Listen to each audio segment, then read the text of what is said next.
In today's video, I'm going to teach you how to add PNG images from Figma with plugin. By the end, you'll be confidently bringing clean cutout images into your designs without hassle. We'll start inside Figma.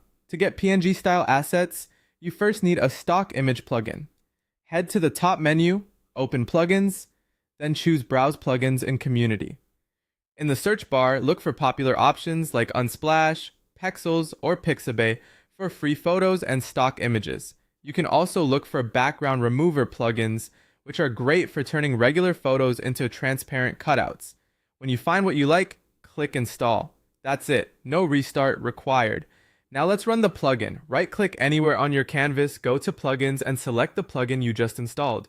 A panel will open inside Figma where you can search and insert images without leaving your file. In the plugin search bar, use keywords that target transparent or isolated subjects. Try phrases like person transparent, product isolated, or PNG object. This will surface images that are easier to cut out. Keep in mind that most stock plugins primarily return JPGs, not true PNGs with transparency. That's normal and easy to work around.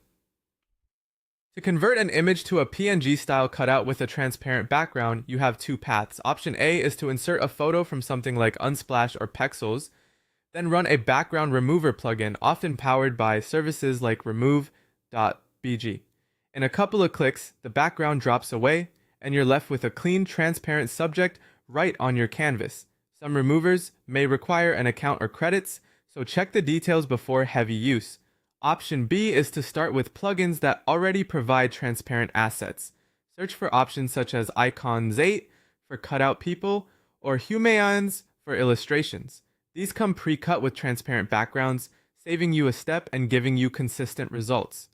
When you find the image you want, simply click it in the plugin. It will appear on your Figma canvas instantly, ready to be positioned and styled. From here, customize as needed.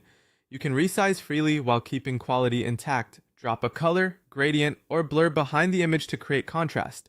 Add a subtle shadow in the effects panel for depth and combine the cutout with text or UI components to complete the layout. If you're working with multiple images, keep your layers organized and named so you can quickly swap assets later. That's the full workflow for adding PNG images from Figma.